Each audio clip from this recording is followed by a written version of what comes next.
దేవుని స్తోత్రం. మీ అందరికీ కూడా హృదయపూర్వక ధన్యవాదాలు తెలియజేసుకుంటున్నాను. మరి ఈ సమయంలో వాక్యాన్ని ధ్యానించుకుందాం. దేవుడు మంచి అవకాశాన్ని మనకి కల్పించాడు దేవుని వాక్యాన్ని ధ్యానించుకోవటానికి. కాబట్టి మనం అందరం కూడా దేవుని వాక్యాన్ని ధ్యానించుకునే ముందు దయచేసి అందరం ఒకసారి కళ్ళు మూసుకున్న ప్రార్థన చేసుకొని వాక్య భాగాన్ని మనం ధ్యానించుకుందాం. అందరం కళ్ళు మూసుకున్నట్లయితే, మహాపరిశుద్ధుడైన మా దేవా, నీకే స్తుతులు స్తోత్రములు చెల్లించుకుంటున్నాను తండ్రి. ఈ సమయంలో మేము నాయన లైవ్ కార్యక్రమంలో ఏకీభవించి వాక్యాన్ని ధ్యానించడానికి నువ్వు ఇచ్చిన గొప్ప అవకాశాన్ని బట్టి నీకే స్తుతులు చెల్లించుకుంటున్నాను. నువ్వు నమ్మదగిన దేవుడవు ప్రభువా, ఆశ్చర్యకరుడివి, ఆలోచనకర్తవి, అద్భుతాలు చేయి దేవుడవి తండ్రి. గొప్ప అద్భుతాలు నాయన ఇదిగో తండ్రి నీ ప్రజలందరి పట్ల కూడా జరిగించమని అడుగుతున్నాను. యేసుక్రీస్తు నామములో తండ్రి ఇప్పుడే నీ బిడ్డల్ని తాకండి, వారిని ముట్టండి. ప్రతి అనారోగ్య సమస్యల్ని లయపరిచి చక్కటి ఆరోగ్యాన్ని, శక్తిని, బలమును దయచేయమని అడుగుతున్నాను ప్రభువా. మరి లైవ్ కార్యక్రమంలో ఇప్పటివరకు మా స్తుతుల సింహాసనంపై ఆసీనుడవై ఉండి మా ఆరాధనకు యోగ్యుడవై ఉండి తండ్రి, మరి ఇప్పుడు వాక్యాన్ని ధ్యానిస్తూ ఉండగా వాక్యమై ఉన్న యేసయ్య, మరి నిన్ను ధ్యానిస్తూ ఉండగా ప్రభువా ఇదిగో తండ్రి వినగలిగిన చెవులను, గ్రహించగలిగిన హృదయాన్ని మాకు దయచేసి ప్రార్థించే పెదవులను మాకు అనుగ్రహించమని తండ్రి, మరి కృంగిపోయిన మా జీవితాన్ని మళ్ళా తిరిగి లేవనెత్తమని యేసుక్రీస్తు శక్తి కలిగిన నామంలో నీ దీనదాసుడైన నన్ను నీ సిలువ చాటును మరుగుపరిచి నువ్వు ఒక్కడవే మహిమని, ఘనతను, ప్రభావాలను పొందుకోమని యేసయ్య శక్తి కలిగిన నామంలో అడిగి వేడుకొంటూ ప్రార్థిస్తున్నాను తండ్రి. ఆమేన్, ఆమేన్, ఆమేన్. రైట్. దేవుని స్తోత్రం. మీ అందరికీ కూడా హృదయపూర్వక ధన్యవాదాలు తెలియజేసుకుంటున్నాను. ఇటు సమయాన్ని దేవాది దేవుడు మనకు అనుగ్రహించినందుకు మొట్టమొదటిగా దేవునికి కృతజ్ఞతాస్తుతులు చెల్లించుకుంటూ, మరి మీరందరూ కూడా మరి వాక్యం నిమిత్తము సిద్ధపడి ఉన్నారని, మరి అనుదినము మనం సేవించుచున్న మన దేవుడు మనల్ని తప్పక రక్షించును అన్న ఒక గొప్ప ధైర్యముతో మనం ముందుకు వెళ్తున్నాం. ఆయన తప్పక మనల్ని రక్షించగలిగిన సమర్థుడు. దానియేలుని రక్షించిన దేవుడు. ఎందుకంటే దానియేలు శ్రేష్టమైన బుద్ధి గలివాడు. దినముకి 3 మార్లు ప్రార్థన చేసే అలవాటు ఉంది దానియేలుకి. కాబట్టి దానియేలుని రక్షించాడు. మనకు కూడా అలాంటి అలవాటు ఉంటే, శ్రేష్టమైన బుద్ధి, మరి దేవుని మీద ఆధారపడే తత్వము, దినముకి 3 మార్లు ప్రార్థన, 3 మార్లు మనం ఆహారం ఎలాగైతే ఉదయం, మధ్యాహ్నం, సాయంత్రం తీసుకుంటాం. డాక్టర్స్ కూడా మెడిసిన్స్ ఇచ్చినప్పుడు కోర్సు ఉదయం, మధ్యాహ్నం, సాయంత్రం అని ఇస్తారు. అలాగే మనం కూడా దినముకి 3 మార్లు ఒక కోర్సు లాగా దేవుని సన్నిధిలో మనం కూర్చుంటే తప్పక ఆయన మనల్ని కాపాడుతాడు. నెగ్లిజెన్సీ ఉండకూడదు. నాకేమవుతుందిలే అన్న భావన, తత్వం నీలో ఉండకూడదు. మనం జాగ్రత్తగా ఉంటూ, మనం తీసుకోవాల్సిన జాగ్రత్తలు తీసుకుంటూ ప్రభువుకి మహిమకరంగా జీవిస్తూ ఉంటే చాలు. మిగిలిందంతా కూడా ప్రభువు ఆయన అత్యంత కృపామయుడు, కరుణామయుడు, కృపగలిగిన వాడు కాబట్టి మిగిలిందంతా కూడా ఆయన చూసుకుంటూ ఉంటాడు. మనం చేయగలిగింది మనం చేయటం మాత్రమే. మన చేతుల్లో లేనిది మనం ఏం చేయలేం. కాబట్టి ఈరోజు వాక్యాన్ని మనం ధ్యానించుకుందాం. మరి ప్రతి ఒక్కరు కూడా దయచేసి మీ బైబిల్స్ జాగ్రత్తగా దగ్గర పెట్టుకోండి. యెషయా గ్రంథము 38వ అధ్యాయము 5వ వచనములో ఒక మాట రాయబడి ఉన్నది ఈ రీతిగా. యెషయా గ్రంథము, ఐజియా చాప్టర్ 38 verse 5. నీవు కన్నీళ్లు విడుచుట చూచితిని, నీ ప్రార్థన నేను అంగీకరించి ఉన్నాను అని చెప్పేసి ఒక మాటను మనం చూసుకుందాం అంతే. నీవు కన్నీళ్లు విడుచుట చూచితిని, నీ ప్రార్థన నేను అంగీకరించి ఉన్నాను. 2 మాటలు. నీ కన్నీళ్లు విడుచుట చూచితిని, నీవు కన్నీళ్లు విడుచుట చూచితిని. నువ్వు కన్నీరు కార్చటం నేను చూశాను. నీ ప్రార్థన నేను అంగీకరించి ఉన్నాను. ఈరోజు చాలా ఆదరణ కలిగించే మాట ఇది. చాలామందితో ఈరోజు లైవ్లో ఉన్న వారితో సూటిగా దేవుడు మాట్లాడుతున్నాడు. ఈరోజు చాలా స్పష్టంగా మాట్లాడుతున్నాడు సూటిగా. నీవు కన్నీళ్లు విడుచుట చూచితిని, నేను నీ ప్రార్థన అంగీకరించి ఉన్నాను. ఈ 2 మాటలు మనం ధ్యానించుకుంటున్నాం ఈరోజు. మనం కన్నీళ్లు విడుచటం ఆయన చూశాడంట. కన్నీటితో దేవుని ఎదుట మొరపెట్టి మన వస్త్రాలను కాకుండా మన హృదయాన్ని చింపుకొని ఆయన పాదాల మీద పడటము ఆయన చూశాడంట. ఈరోజు ఎంతమంది రహస్యంగానో బహిరంగంగానో ఏడుస్తూ ప్రార్థనలు చేస్తున్నారు. మనోవేదంతోనూ దుఃఖముతోనూ ఎటు తోచని స్థితిలో,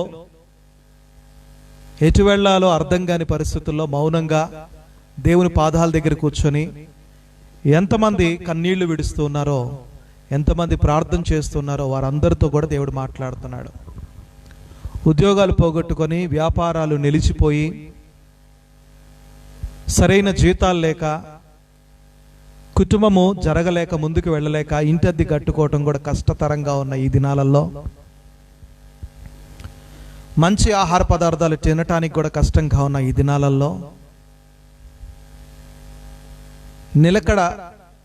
నిలవటానికి కూడా స్థలము లేని ఈ యొక్క ప్రదేశాలలో, ఇలాంటి ప్రాంతాలలో, ఇలాంటి సిచ్యువేషన్లో దేవాది దేవుడు, తండ్రి అయిన దేవుడు, పరిశుద్ధాత్మ దేవుడు, కుమారుడైన యేసుక్రీస్తు ప్రభువారు మనతో మాట్లాడుతున్న మాట, నీవు కన్నీళ్లు విడుచుట చూసి తిని నీ ప్రార్థన నేను ఆలకించి ఉన్నాను, నేను అంగీకరించి ఉన్నాను అంటున్నాడు. అంటే నువ్వు కన్నీరు కార్చడం దేవుడు చూశాడంట. నీ ప్రార్థన దేవుని సన్నిధికి చేర్చబడింది అంటున్నాడు. ఇంతకంటే గొప్ప ధన్యత ఏం కావాలి మనకి? ఇంతకంటే గొప్ప ధన్యత ఏం కావాలి మనకి? మనం కన్నీరు కార్చటము, ఏ పరిస్థితి గురించి మనం కన్నీరు కారుస్తూ దేవుని పాదాల దగ్గర పడ్డామో ఆయన మన కన్నీటిని చూశాడు. మన ప్రార్థన దేవును అంగీకరించి ఉన్నాను అని చెప్పేసి అంటున్నాడు. నేను అంగీకరించి ఉన్నాను, నీ ప్రార్థన నేను అంగీకరించి ఉన్నాను అంటున్నాడు. ఇంతకంటే మరి గొప్ప ఆశీర్వాదకరం ఏమున్నది? గొప్ప మరి సంతోషకరమైన వార్త ఏమున్నది? నీ ప్రార్థన వృధా కాలేదు, నీ కన్నీరు వృధా కాలేదు. నీ కుటుంబం కొరకు, నీ భర్త కొరకు, నీ భార్య కొరకు, పరిస్థితుల కొరకు, చుట్టూ ఉన్న పరిస్థితుల కొరకు, దేశం కొరకు, అన్నదమ్ముల కొరకు, అక్క చెల్లెల కొరకు, ప్రపంచం అంతటి కొరకు నువ్వు కన్నీరు కార్చిన ఆ కన్నీరు వృధా కాలేదు, అది దేవుడు చూశానంటున్నాడు. నీ ప్రార్థన నేను అంగీకరించిన. నువ్వు ఎవరెవరి గురించి అయితే ప్రార్థన చేస్తున్నావు, ఈ గత కొద్ది దినాలుగా నువ్వు ఎవరెవరి గురించి అయితే ప్రార్థన చేస్తున్నావో నీ ప్రార్థన కూడా నేను అంగీకరించి ఉన్నాను అని చెప్పేసి దేవుడు అంటున్నాడు. ప్రియ సహోదరి సహోదరుడా, నా ప్రార్థన దేవుడు వింటున్నాడో లేదో, నా ప్రార్థన దేవుని సన్నిధికి చేర్చబడుతున్నదో లేదో, మరి నేను చేస్తున్న ప్రార్థనలు వృధా అయిపోతున్నాయేమో అని అనుకుంటున్నావేమో. కానీ దేవుడు ఈరోజు చాలా స్పష్టంగా నీతో మాట్లాడుతున్నాడు. నీ ప్రార్థన వృధా కాలేదు అంటున్నాడు. ఉద్యోగం కొరకు చేసిన ప్రార్థన వృధా కాలేదు, అది ఒకరోజు నువ్వు పొందుకోబోతున్నావు. వ్యాపారం కొరకు నువ్వు చేసిన ప్రార్థన వృధా కాలేదు, అది ఒకరోజు నువ్వు పొందుకోబోతున్నావు. నీ కుటుంబ పరిస్థితులు బాగుపడటానికి, నీ భర్త కొరకు, నీ భర్త తాగుడు నుంచి విడిపింపబడటానికి, నీ భార్య మారు మనసు నిమిత్తం కావచ్చు, నీ బిడ్డల యొక్క సెటిల్మెంట్ కొరకు, వారి వివాహాల కొరకు, వారి యొక్క గర్భఫలాలు కొరకు నువ్వు చేసిన ప్రార్థన వృధా కాలేదు. ఆ ప్రార్థనకి జవాబును నువ్వు త్వరలోనే చూడబోతున్నావు. నీ ప్రార్థన వృధా కాలేదు, నీ కన్నీరు వృధా కాలేదు అని చెప్పేసి దేవుడు అంటూ ఉన్నాడు. ఈ సందర్భం ఎక్కడొచ్చిందంటే, హిజ్కియాకి మరణకరమైన రోగం వచ్చినప్పుడు యెషయా ప్రవక్త వచ్చి చెప్తాడు, నీ ఇంటిని చక్కబెట్టుకో, నీకు మరణకరమైన రోగం వచ్చింది అని చెప్పేసి అంటాడు. నువ్వు చనిపోబోతున్నావు అని చెప్పినప్పుడు, ఆ వార్త తెలిసినప్పుడు ఎవరికైనా గుండెల్లో గుబులు పుడుతుంది, గుండెల్లో మరి ఉన్న ధైర్యం అంతా కూడా కోల్పోతారు. అలాంటి పరిస్థితుల్లో హిజ్కియా ఏం చేశాడంటే, భయంతో, ఆందోళనతో, కంగారుతో అటు ఇటు తిరగలేదు. కానీ వాళ్ళ దగ్గరికి, వీళ్ళ దగ్గరికి వెళ్ళి నా ఆరోగ్యాన్ని బాగు చేయండి అని చెప్పేసి ఏ డాక్టర్ల దగ్గరికి వెళ్ళి ఆశ్రయించలేదు. కానీ మొట్టమొదటిగా ఆయన చేసిన ప్రార్థన ఏంటంటే గనక, గోడ తట్టు తన ముఖము నేసుకొని కన్నీరు కారుస్తూ, దేవా, నేను నీ సన్నిధిలో ఎలాంటి యథార్థ హృదయం కలిగిన వాడినో నీకు తెలుసు అన్నాడంతే. నేను ఎలాంటి వాడినో నీకు తెలుసు. ఒకడిని మోసం చేసే అలవాటు నాకు లేదు, అన్యాయంగా ఒకటి సొమ్ము తీసుకునే అలవాటు నాకు లేదు, ఒకరి మీద సాడీలు చెప్పే అలవాటు నాకు లేదు, ఉత్తినే నోరు పారేసుకునే అలవాటు నాకు లేదు, ముసలమ్మ ముచ్చట్లు అంటూ వాళ్ళతో వీళ్లతో ముచ్చట్లు పెట్టే అలవాటు నాకు లేదు. నాకు తెలిసిందల్లా దినముకు 3 మార్లు ప్రార్థన చేయటం, యథార్థంగా ఉండటం, నమ్మకంగా ఉండటం, నిజాయితీగా ఉండటం. లంచం తీసుకునే అలవాటు లేదు, వ్యభిచారం చేసే అలవాటు లేదు, దొంగతనాలు అలవాటు లేదు, అబద్ధాలు ఆడను, మోసాలు చేయను, ఏమి చేయను, అన్యాయంగా నేను ఎవరిది కూడా నేను ముట్టుకోను. నేను ఎలాంటి యథార్థ హృదయం కలిగిన వాడునో నీకు తెలుసు. నీ కృపతో నన్ను జ్ఞాపకం చేసుకొని హిజ్కియా అక్కడ ప్రార్థన చేశాడు. నాకు ఎలాంటి చెడ్డ అలవాటు లేవు. నాకు ఒక సిగరెట్ అలవాటు లేదు, మందు అలవాటు లేదు, ఫ్రెండ్స్ అంటూ బయట విచ్చలవిడిగా తిరిగే అలవాటు లేదు. నాకున్న దాంట్లో నేను నిజాయితీగా బ్రతుకుతా, ఉన్న దాంట్లో నిజాయితీగా ఉంటాను, నెమ్మది కలిగి జీవిస్తాను. నేనేంటో, నా కుటుంబం ఏంటో, నా భక్తి ఏంటో, నా బిడ్డలేంటో, వారి బిడ్డలేంటో, ఇంతవరకే నా భక్తి నేను ఉంటానంతే. నేను ఎలాంటి యథార్థ హృదయం కలిగిన వాడినో నీకు తెలుసు. నా భయభక్తులు నీకు తెలుసు. నేను ఎలాంటి వాడినో నీకు తెలుసు. కాబట్టి నీ కృపతో నన్ను జ్ఞాపకం చేసుకో అని అడిగినప్పుడు, అప్పుడు మరి మరలా ప్రవక్త ద్వారా మాట పంపించడం మాత్రమే కాదు, ఈ మాటలు పలికిస్తున్నాడు. నీవు కన్నీళ్లు విడుచుట చూచి తిని నీ ప్రార్థన నేను అంగీకరించి ఉన్నాను. నీ ఆయుష్ 15 సంవత్సరాలు ఇంకా పొడిగిస్తూ ఉన్నాను. కాబట్టి ప్రియ సహోదరి సహోదరుడా, దావీదు మహారాజు కీర్తనలు 56వ అధ్యాయము 8వ వచనంలో నా కన్నీళ్లు నీ బుడ్డిలో నుంచబడి ఉన్నవి అని చెప్పేసి అంటూ ఉన్నాడు. సామ్స్ 56:8లో దావీదు మహారాజు చెప్తున్న మాటలు ఏంటంటే, కీర్తనలు 56వ అధ్యాయం 8వ వచనంలో, దేవా నా కన్నీరు వృధా కానీలేదు, నీవు నా కన్నీరు వేస్ట్ కానీలేదు. నేను కార్చిన కన్నీరు కావచ్చు, నేను పడుతున్న దుఃఖము కావచ్చు, నేను పడుతున్న నిట్టూర్పు కావచ్చు, వేదన కావచ్చు, ఏదైనా కానీ వృధా కానీలేదు. నా కన్నీళ్లు నీ బుడ్డిలో ఉంచి ఉన్నావు, ఉంచబడి ఉన్నది.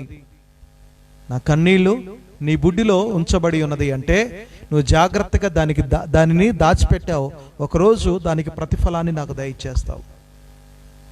నేను ఏడ్చిందంతా వృధా అయిపోతుంది, దేవుడు చూస్తున్నాడో లేదో అని మాత్రం అనుకోవద్దు. నువ్వు దేవుని ఎదుట యథార్థంగా కన్నీరు కారిస్తే ఆ కన్నీటిని ఆయన బుడ్డిలో దాచిపెట్టి సరైన సమయం అందు దానికి సమాధానం దయచేస్తాడు. ఈరోజు అనేక మంది జీవితాల్లో దుఃఖము నాట్యముగా మార్చబడుతున్నది.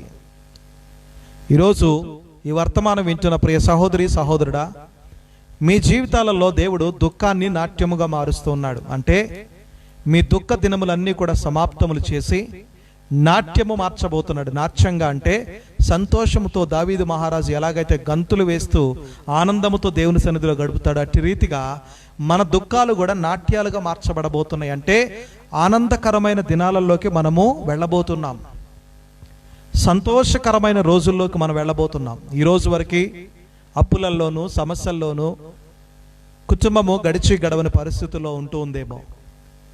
ఎటు చూసినా లోయలు గుంటలే కనపడుతున్నాయి, ఎక్కడా కూడా సమాధానకరమైన స్థితి కనపడలేదేమో. అయితే దేవాది దేవుడు చెప్తున్న మాట, నీ దుఃఖము నాట్యముగా మార్చబడుతున్నాను అని చెప్పేసి అంటుంది. మార్చబోతున్నాను, నీకు సంతోష వస్త్రాన్ని నేను ధరింప చేస్తున్నాను. దుఃఖమునకు ప్రతిగా సంతోష వస్త్రముని నేను మీకు ధరింప చేస్తున్నాను. నీ దుఃఖాన్ని నేను నాట్యముగా మారుస్తున్నాను, నీ దుఃఖ దినములు సమాప్తములగుతున్నాయి అంటున్నాడు. ఈరోజు ఎంతమంది దుఃఖపడుతూ కన్నీరు కారుస్తూ వేదనతో మరి ఎలాంటి పరిస్థితుల్లో నువ్వు ఉన్నప్పటికీ కూడా దేవుడు మాట్లాడుతున్న మాట, నీ దుఃఖము నాట్యముగా మారబోతున్నది, నీ దుఃఖ దినములు సమాప్తములగుతున్నాయి, సంతోష వస్త్రము నీకు దేవుడు ధరింప చేస్తున్నాడు, మారాలాంటి అనుభవాలు మధురముగా మారుస్తూ ఉన్నాడు. హల్లెలూయా. మారా అంటే చేదు. ఇప్పటి వరకు చేదే నీ జీవితంలో ఉన్నదేమో, చేదైన రోజులు మాత్రమే ఉన్నాయేమో, చేదైన అనుభవాలే ఉన్నాయేమో, ఒక్కటి కూడా మంచిది లేదు. ఏ పని తలపెట్టినా దాంట్లో చెడే, సక్సెస్ అనేది రావట్ల నీకు. ఏ పని నువ్వు తలపెట్టినా సక్సెస్ లేదు, ప్రతి విషయంలోనూ చెడే. ఉద్యోగానికి ఇంటర్వ్యూకి అప్లై చేస్తే ఇంటర్వ్యూలో రిజెక్షన్. వ్యాపారం చేద్దామనుకుంటే వ్యాపారంలో మరి లాభాలు లేవు, వ్యాపారం మూసివేయబడుతున్న దాంట్లో రిజెక్షన్. మ్యారేజ్ ప్రపోజల్స్ వచ్చినాయి గుమ్మము దాకా వచ్చి మరలా దాటిపోతున్నాయి. గర్భఫలం వస్తుంది అనుకుంటే అబార్షన్స్ అయిపోతున్నాయి. ఇంక్రిమెంట్స్ రావట్లేదు, ప్రమోషన్స్ రావట్లేదు. ఒక సొంత ఇంటి కలను కూడా నెరవేర్చుకోలేకపోతున్నావు, ఒక మంచి వాహనాన్ని కూడా కొనుక్కోలేకపోతున్నావు.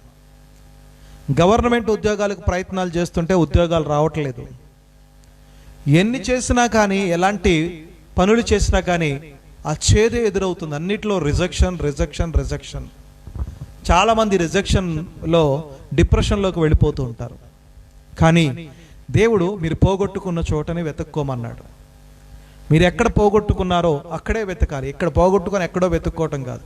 ఎక్కడ రిజెక్ట్ చేయబడ్డారో, ఎక్కడ తృణీకరింపబడ్డారో, ఎక్కడ నిందింపబడ్డారో, ఎక్కడ అవమానింపబడ్డారో అక్కడే దేవుడు మరలా సమృద్ధిగా సంతోషముతో మిమ్మల్ని లేవనెత్తబోతూ ఉన్నాడు.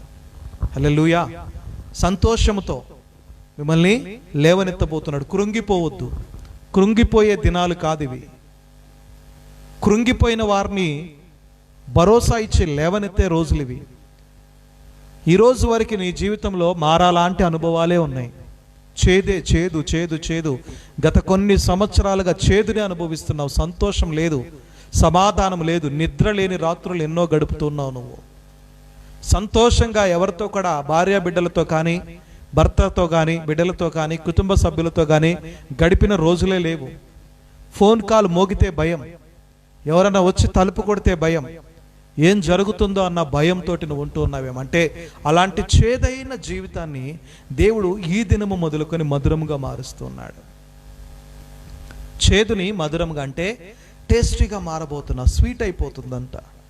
ఇప్పటి నుంచి నువ్వు తలపెట్టిన ప్రతి పనుల్లో సక్సెస్ ఇస్తూ ఉన్నాడు దేవుడు. ద్వితీయోపదేశకాండం 28వ అధ్యాయంలో మనం చూసుకుంటే మరి అక్కడ నువ్వు బయటికి వెళ్ళినప్పుడు దీవించబడతావు, లోపలికి వచ్చినప్పుడు దీవించబడతావు. నీ పశువులు, నీ శాలలు, నీ పొలము దీవించబడుతుంది. నీకు కలిగినవన్నీ కూడా దీవించబడతావు. నీ పిండి దీవించబడుతుంది, పిండి పిచ్చుకు తొట్టె కూడా దీవించబడుతుంది. అన్నిట్లో మల్టిప్లికేషన్ చూస్తావు నువ్వు. ఎక్కడా కూడా మరి లాస్ అనేది లేకుండా దేవుడు ఈ వాక్యము ద్వారా నీతో మాట్లాడుతున్నాడు. ఈ వాక్యము ద్వారా ఎంతో మందిని ఆదరిస్తూ బలపరుస్తున్నాడు. ప్రతి విషయంలో కూడా నువ్వు ఆదరణను పొందుకోబోతున్నావు. మారాలాంటి అనుభవాలని మధురముగా మారుస్తున్నాడు. అంటే దుఃఖాన్ని నాట్యముగా మారుస్తున్నాడు. దుఃఖ దినములు సమాప్తం చేస్తున్నాడు. నీకు సంతోష వస్త్రాన్ని ధరింప చేస్తున్నాడు.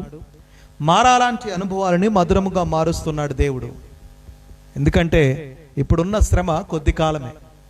మనం అనుభవిస్తున్న శోధనలు కావచ్చు, మనం అనుభవిస్తున్న శ్రమలు కావచ్చు, మన జీవితంలో ఉన్న ఇవన్నీ కూడా కొంచెము కాలము మాత్రమే ఉంటాయంట. 1 పేతురుకు రాసిన పత్రిక 5వ అధ్యాయము 10వ వచనంలో చూసుకుంటే, క్రీస్తు మిమ్మల్ని పిలిచిన సర్వకృపానిధియగు దేవుడు కొంచెము కాలము మీరు శ్రమపడిన పిమ్మట తానే మిమ్మల్ని పూర్ణులుగాను చేసి స్థిరపరిచి బలపరచును అని చెప్పేస్తుంది. 1 పేతురు 5వ అధ్యాయము 1 Peter 5th chapter 10th verse చూసుకుంటే గనక, క్రీస్తునందు మిమ్మల్ని పిలిచిన సర్వకృపానిధియగు దేవుడు కొంచెము కాలము మీరు శ్రమ పడిన పిమ్మట తానే మిమ్మలను పూర్ణులుగా చేసి స్థిరపరిచి బలపరచును అని చెప్పేసింది. మిమ్మల్ని పిలిచిన దేవుడు, మిమ్మల్ని ఏర్పాటు చేసుకున్న దేవుడు, ఆయన ప్రజలుగా ఉండటానికి, ఆయన మార్గంలో నడవటానికి, ఆయన ఆశీర్వాదాలని పొందుకోవటానికి మిమ్మల్ని పిలిచిన దేవుడు మరి ఏమంటున్నాడంటే, కొంచెము కాలము మీరు శ్రమ పడిన పిమ్మట. ఈ శ్రమ ఎంతకాలం అంట? కొంచెము కాలమే. మీ పక్కవారితో చెప్పండి, ఈరోజు మనం పడుతున్న ఈ శ్రమ కొంచెము కాలమే అని చెప్పండి. ఈరోజు మనకున్న ఈ శోధన కొంచెము కాలమే. ఈరోజు మనకున్న ఈ అనుభవాలు, ఈ చేదైన అనుభవాలు కొంచెము కాలమే. మన దుఃఖము కొంచెము కాలమే. కానీ మనము, దేవుడు సర్వకృపానిధియగు దేవుడు మనలను పూర్ణులుగా చేసి స్థిరపరిచి బలపరచబోతూ ఉన్నాడు. ఏం చేయబోతున్నాడు? సర్వకృపానిధియగు దేవుడు మనలను పరిపూర్ణమైన వారిగా చేసి స్థిరపరిచి బలపరచబోతున్నాడు. అంటే స్థిరత్వంలోకి, స్టాండర్డ్స్లోకి మనల్ని తీసుకుని వెళ్తున్నాడు. ఏ స్టాండర్డ్స్ అంటే కింగ్డమ్ స్టాండర్డ్స్లోకి మనం వెళ్తున్నాం. హెవెన్లీ ప్రొవిజన్ మనకు రాబోతున్నది.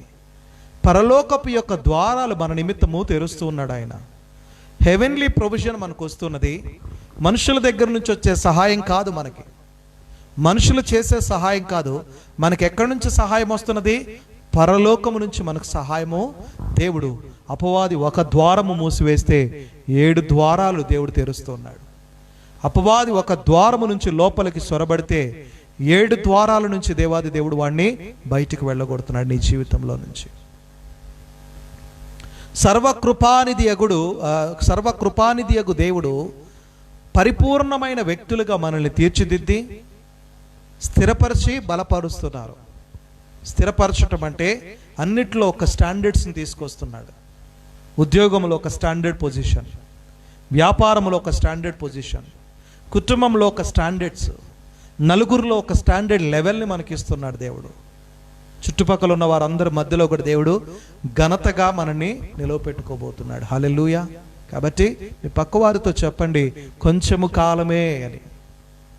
మీరు నమ్మండి. మొదట మీ పక్కవారికి చెప్పండి, ఒకరినొకరు చెప్పుకోండి. భార్యాభర్తలు ఉంటే భార్యాభర్తలు కూడా కొంచెం కాలమే అని చెప్పుకోండి.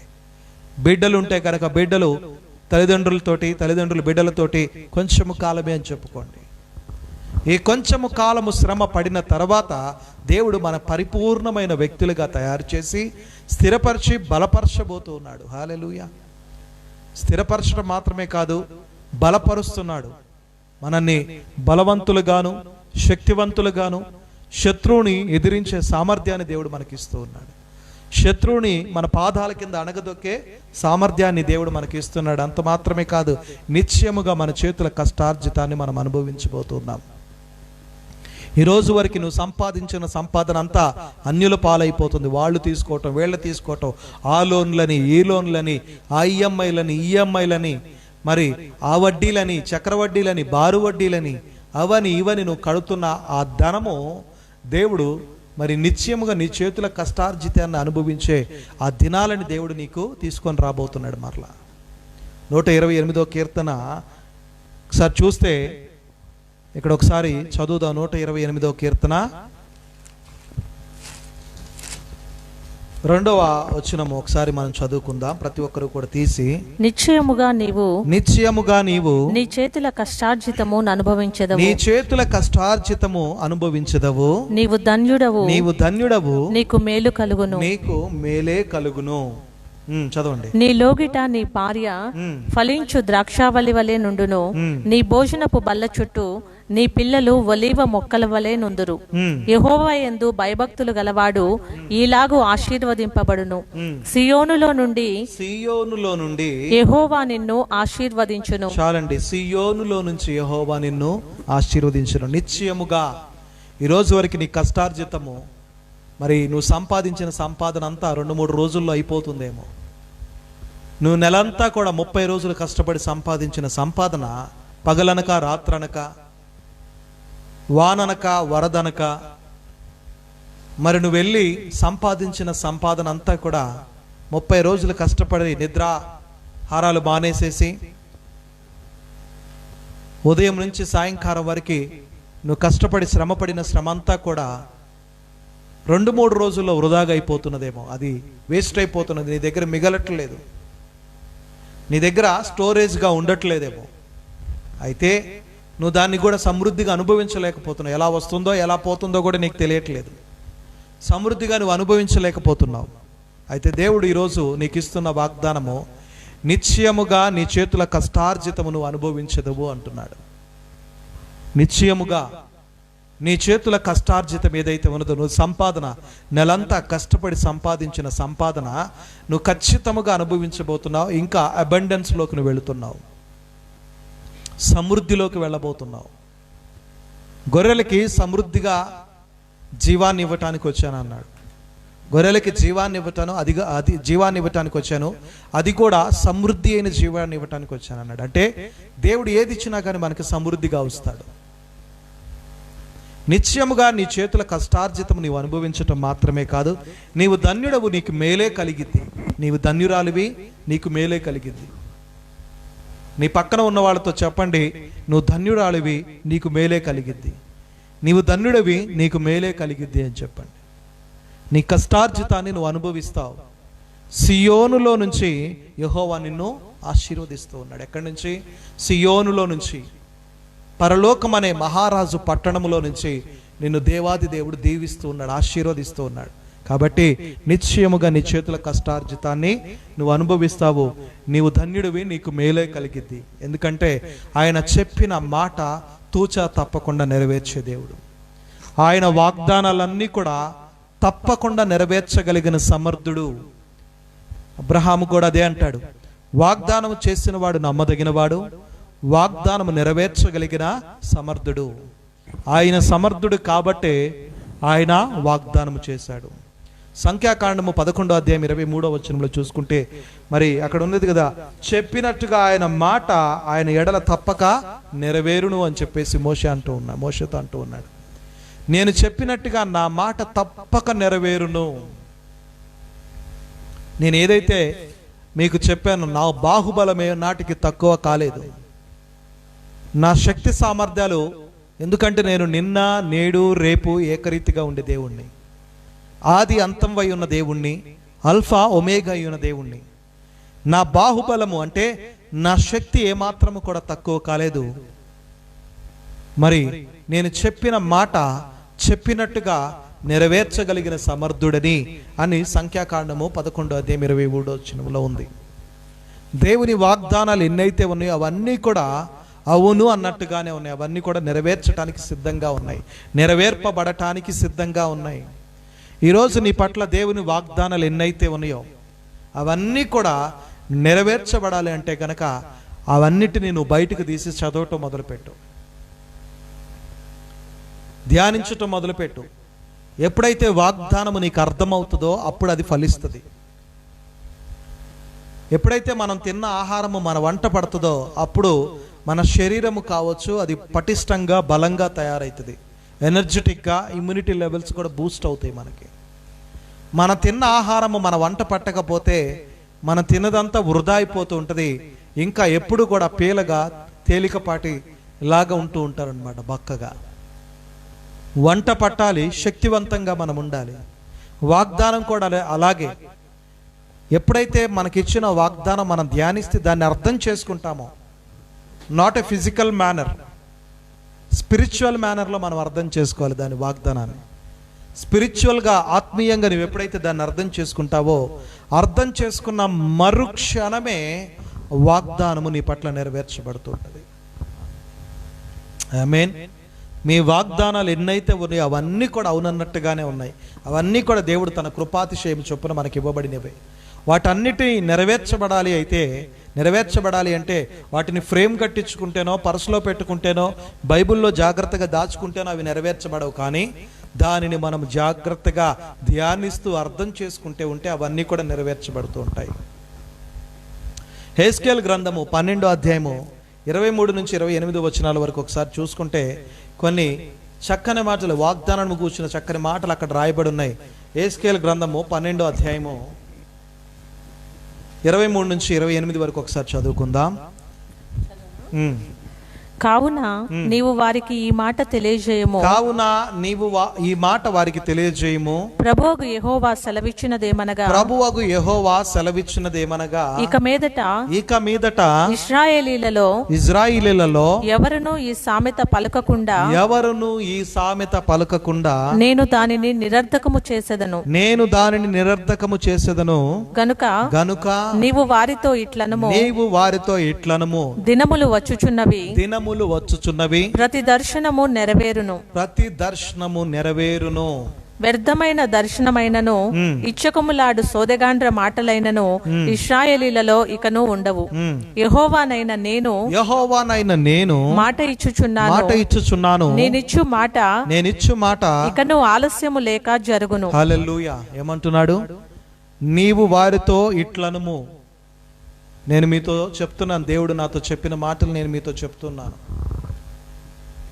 నాతో మీకు చెప్పమన్న మాటలు నేను చెప్తున్నాను. ఏంటి అంటే గనక ఆయన చెప్పిన మాటలు ఏంటంటే, నీవు వారితో ఇట్లనము, దినములు వచ్చుచున్నవి, ప్రతి దర్శనము నెరవేరును అని చెప్పేసి అంటున్నాడు. చెడ్డ దర్శనాలన్నీ కూడా బంధింపబడుతున్నాయి. అవన్నీ కూడా నెరవేర్చబడవు. వాటిని బంధించాలి నువ్వు. మంచి దర్శనాలు ఏవైతే ఉన్నాయో, లైక్ ఫర్ ఎగ్జాంపుల్, నేను గత 3 వారాల క్రితం స్కూల్స్ ఓపెన్ అవుతున్నాయి అని చెప్పాను. అది మంచి దర్శనము. అది ఒక శుభ సూచకము మనందరికీ కూడా. మనకి మాత్రమే కాదు, దేశ ప్రజలకి, ప్రపంచం అంతటికి కూడా ఒక శుభము. అది త్వరలో జరగబోతున్నది. ఆ దర్శనము దేవుడు దినములు వచ్చుచున్నవి, ప్రతి దర్శనము నెరవేరును అంటున్నాడు. హల్లెలూయా. ప్రతి దర్శనము నెరవేరును అంటున్నాడు. మందిరం విషయమైన ప్రతి దర్శనము నెరవేరును అంటున్నాడు. నీ ఇంటి విషయమైన ప్రతి దర్శనము నెరవేరును, నీ కుటుంబం విషయమైన ప్రతి దర్శనము నెరవేరును అంటున్నాడు. నీ ఉద్యోగ విషయమైన ప్రతి దర్శనము కూడా నెరవేరును అని దేవుడు అంటున్నాడు. నీకు కలిగి ఉన్న సమస్తము అంటే నీకు ఇచ్చిన వాగ్దానము నెరవేర్పు కాలము సమీపించి ఉన్నది.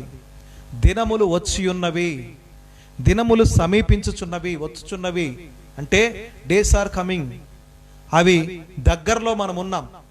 ఈ శ్రమ దినాలని దాటుకొని సంతోషకరమైన దినాల్లోకి వెళ్ళే దినాల్లోకి మనం, ఆ డేస్లోకి మనం వెళ్తున్నాం త్వరలో. Very soon we're entering into the happiest days. ఆనందకరమైన సంతోషకరమైన దినాల్లోకి మనం వెళ్తున్నాం. కాబట్టి ప్రతి దర్శనము కూడా నెరవేర్చబడుతున్నది. తర్వాత ఆయన చాలా స్పష్టంగా పలుకుతున్న మాట, యెహోవా నాయన నేను మాట ఇచ్చుచున్నాను, నేను ఇచ్చు మాట ఇకను ఆలస్యము జరగదు అంటున్నాడు. ఆలస్యము లేక జరుగును అని చెప్పేసి అంటూ, ఆలస్యం జరగదు. అది ఇంకా నేను మాట ఇస్తున్నాను. ఒక్కసారి కనుక వన్స్ ఐ కమిటెడ్, నేను ఒక్కసారి మాట ఇస్తే కనుక ఆ మాట తప్పక నెరవేర్పు జరుగుతుంది. దానికంతే ఆ దినములు సమీపమై ఉన్నాయి. ఆ దర్శనాలు నెరవేర్చబడటానికి సిద్ధంగా ఉన్నది. నీ వాగ్దానాలు ఏవైతే ఉన్నాయో దేవుడు నీకు ఆయన మాటే కదా వాగ్దానం అంటే, ఆయన మాటే. ఆయన మాట ఏదైతే ఇచ్చాడో అది తప్పక జరుగును అంటున్నాడు. తప్పక అది జరుగుతున్నది. దాని విషయమై నువ్వు చింతించాల్సిన అవసరం లేదు. 28వ వచనం ఒకసారి చదువుకుందాం. కాబట్టి నీవు వారితో ఇట్లనము ఇకను ఆలస్యము లేక నేను చెప్పిన మాటలన్నీయు జరుగును. నేను చెప్పిన మాట తప్పకుండా జరుగును. ఇదే యెహోవా వాక్కు. మరలా చెప్తున్నాడు. కాబట్టి నీవు వారితో ఇట్లనము, మీతో చెప్పమంటున్న మాట, నాతో చెప్పిన మాట. కాబట్టి నీవు వారితో ఇట్లనము, ఇకను ఆలస్యము లేక నేను చెప్పిన మాటలన్నీ జరుగును. నేను చెప్పిన మాట తప్పకుండా జరుగును. ఇదే యెహోవా వాక్కు. దైవజనుడు ప్రార్థన చేసి ఏ మాటలైతే నీకు దేవుని ఆత్మతో నింపబడి చెప్పాడో, ఇంటి విషయం కావచ్చు, ఉద్యోగ విషయం కావచ్చు, వ్యాపార విషయం కావచ్చు, ఆరోగ్య విషయం కావచ్చు, ఏదైతే దైవజనుడు దేవుని ఆత్మతో నింపబడి ప్రార్థన చేస్తున్నప్పుడు ప్రవచించాడో, పలికాడో, అవన్నీ కూడా తప్పకుండా నెరవేర్చబడతాయి. దైవజనుని మాట దేవుని నోట నుంచి వస్తేనే కానీ దైవజనుడు దాన్ని విడుదల చేయటానికి అవకాశం లేదు. కాబట్టి ప్రియ సహోదరి సహోదరుడా, ఈరోజు దేవుడు అంటూ ఉన్నాడు కదా, నీ వాగ్దానములు ఏవైతే ఉన్నాయో అవన్నీ కూడా నెరవేర్చబడును. నీవు కన్నీళ్లు విడుచుట చూచితిని, నీ ప్రార్థన నేను అంగీకరించి ఉన్నాను. నీ దుఃఖ దినములు సమాప్తములైనై, సంతోష వస్త్రమును నేను నీకు ధరింప చేస్తున్నాను. నీ దుఃఖమునకు ప్రతిగా నాట్యమును నేను ఇస్తూ ఉన్నాను. మారాలాంటి అనుభవాలను మధురముగా మారుస్తూ ఉన్నాను. శ్రమ కొద్ది కాలముగా నేను చేస్తున్నాను. ఇక శ్రమ దినాలలో నుంచి మనం అందరం కూడా బయటికి వెళ్ళబోతున్నాం. నిశ్చయముగా మన చేతుల కష్టార్జితాన్ని మనం అనుభవించబోతున్నాం. ఆయన మేలే చేయబోతున్నాడు. మనకి సియోనులో నుంచి మనల్ని దీవిస్తూ ఉన్నాడు. ఆయన చెప్పిన మాట తప్పక నెరవేర్చును. ఆలస్యము జరగక అది త్వరగా జరుగును. దినములు సమీపించి ఉన్నాయి. Days are very soon. దినములు సమీపించి ఉన్నాయి. త్వరలో మేబీ మనం ఈ వేళ్ల మీద లెక్క పెట్టుకోవచ్చు. ఈ భయంకరమైన రోజుల్లో నుంచి మనం బయటికి రాబోతున్నాం.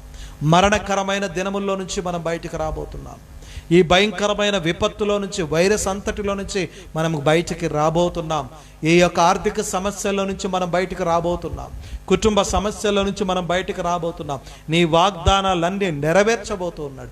ఎన్నెన్ని వాగ్దానాలు అయితే ఉన్నాయో అవన్నీ కూడా ఈ రోజు నుంచి బయటకు తీయండి, చదవండి, అర్థం చేసుకోండి.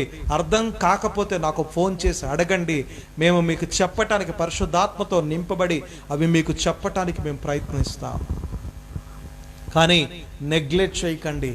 ఎవరైతే ఆ ఏంటిలే అని అనుకుంటారో వాళ్ళ పట్ల ఏం మాత్రం కూడా జరగదు. ఆ ఏంటిలే, ఇది జరిగితే జరిగింది, లేకపోతే లేదు అనుకుంటున్నావేమో, అది ఎట్టి పరిస్థితుల్లోనూ జరగదు. యెహోవా యందు భయభక్తులు కలిగిన వారు ఈ రీతిగా ఆశీర్వదింపబడతారు. సియోనులో నుంచి యెహోవా వారిని దీవించును. నీ పిల్లల్ని నువ్వు చూసేదవు అని చెప్పేసి అంటారు. మరి సంపూర్ణమైన ఆరోగ్యము, ఆయుష్ దేవుడు మనందరికీ కూడా కలుగుజేయునుగాక. ప్రార్థన చేసుకుందాం. మహాపరిశుద్ధుడైన మా దేవానికే స్తోత్రములు చెల్లించుకుంటున్నాను. ఈ రాత్రికాల సమయంలో తండ్రి, మరి ఈ సమయంలో మేము ప్రార్థన చేస్తుండగా మా ప్రార్థనకి జవాబు దయచేస్తున్నందుకు నీకు వందనాలు అయ్యా. వాక్యముతో మాతో మాట్లాడి ప్రభువా, మా కన్నీళ్లు విడుచుట చూశానన్నావు, మా యొక్క ప్రార్థనల్ని అంగీకరించనన్నావు, మా దుఃఖముని నాట్యముగా మారుస్తానన్నావు, సంతోష వస్త్రమును మాకు ధరింప చేస్తున్నానన్నావు, మారాలాంటి అనుభవాలని మధురముగా మారుస్తున్నానన్నావు తండ్రి. శ్రమ కొద్ది కాలమే, ఈ శ్రమ అయిపోయిన తర్వాత, ఈ శ్రమ దినములు గడిచిన తర్వాత మిమ్మల్ని స్థిరపరిచి బలపరిచి పరిపూర్ణమైన వ్యక్తులుగా తయారు చేస్తున్నానన్నావు. నిశ్చయముగా మా చేతుల కష్టార్జితము మేము అనుభవిస్తామని చెప్పావు. సియోనులో నుంచి నేను నిన్ను దీవిస్తానని కూడా వాగ్దానం చేశావు. నువ్వు చేసిన వాగ్దానాలన్నీ కూడా తప్పక నెరవేరుస్తానన్నావు. ఇక దినములు సమీపించి ఉన్నాయి, అవన్నీ కూడా తప్పక జరుగును అంటున్నావు ప్రభువా. యెహోవా నేను మాట ఇచ్చి దానిని నెరవేర్చువాడని అంటున్నావు ప్రభువా. తప్పక జరుగును అంటున్నావు తండ్రి. నువ్వు చేసిన ప్రతి వాగ్దానాలన్నీ కూడా నేను ఈ రోజు నుంచి ధ్యానిస్తూ ఉండగా, వాటిని ధ్యానిస్తూ నా హృదయంలో నేను వాటిని దాచుకొని అంగీకరిస్తూ ఉండగా, వాటి ప్రకారంగా జీవిస్తూ ఉండగా నా పట్ల ప్రతి వాగ్దానం యేసు నామములో నెరవేరుస్తున్నందుకు నీకు వందనాలు. ప్రతి మంచి దర్శనము నువ్వు నాయన నెరవేరుస్తున్నావు. ప్రతి చెడ్డ దర్శనాలు యేసు నామములో కొట్టివేస్తున్నందుకు నీకే స్తుతులు చెల్లించుకుంటూ, ఈ దినమంతా మమ్మల్ని కాచి కాపాడి నీ రెక్కల చాటును భద్రపరిచినందుకు నీకే స్తోత్రములు చెల్లించుకుంటూ, మరి లైవ్ కార్యక్రమంలో ఏకీభవిస్తున్న ప్రతి ఒక్కరికి మంచి ఆరోగ్యము, శక్తిని, బలమును, సమృద్ధి అయిన జీవనాన్ని వారికి దయచేసి వారి యొక్క మరి ప్రేయర్ రిక్వెస్ట్లన్నీ కూడా ప్రైజింగ్ రిపోర్ట్స్గా మార్చి వారి సాక్ష్యముల ద్వారా మహిమని, ఘనతని, ప్రభావాల్ని నువ్వు ఒక్కడవే పొందుకోమని యేసు క్రీస్తు శక్తి కలిగిన నామంలో అడిగి వేడుకుంటూ ప్రార్థిస్తున్నాం తండ్రి. ఆమేన్. పరలోకమందున్న మా తండ్రి, నీ నామం పరిశుద్ధపరచబడును గాక, నీ రాజ్యం మాకు వచ్చును గాక, నీ చిత్తం పరలోకమందు నెరవేర్చినట్లు భూమి యందు నెరవేర్చబడును గాక. మన దినాహారం మాకు దయచేయము. మా ఇళ్ళ అపరాధములు చేసిన వారిని క్షమించిన ప్రకారం మా అపరాధములు క్షమించము. శోధనలోనికి పోనీ కాదు, తప్పించుము. రాజ్యము, శక్తి, మహిమ నిరంతరము నీవైనావు తండ్రి. ఆమేన్. ప్రవేశ రక్తమునకు జయము, అపవాది క్రియలకు లయము. ప్రవేశ రక్తమునకు జయము, అపవాది క్రియలకు లయము. ప్రవేశ రక్తమునకు సంపూర్ణ విజయం, అపవాది క్రియలకు అనంత నాశనం. హల్లెలూయా, హల్లెలూయా, హల్లెలూయా. స్తోత్రం, స్తోత్రం, స్తోత్రం. ఆమేన్, ఆమేన్, ఆమేన్. తండ్రి యొక్కయు, కుమారుని యొక్క, పరిశుద్ధాత్మ యొక్కయు త్రియేక దేవుని దీవెన మీకు మాకు ఎల్లప్పుడు సదాకాలము రాకడ పర్యంతం వరకు తోడుగా ఉండి నడిపించును గాక. ఆమేన్. God bless you. మీ అందరినీ దేవుడు దీవించును గాక. మరి జాగ్రత్తగా ప్రార్థనలో, ఆత్మీయతలో అత్యధికమైన హయ్యర్ లెవెల్స్కి మీరందరూ ఎదగాలని నేను మనస్ఫూర్తిగా కోరుకుంటున్నాను. మరి మరలా ప్రభు చిత్తమైతే మరలా కలుసుకునేంత వరకు కూడా జాగ్రత్తగా ఉంటూ మరి దేవుని ఎక్కువగా స్తుతించవలసిందిగా ప్రభు పేరిట విజ్ఞప్తి చేస్తున్నాను. God bless you. Thank you for watching this live.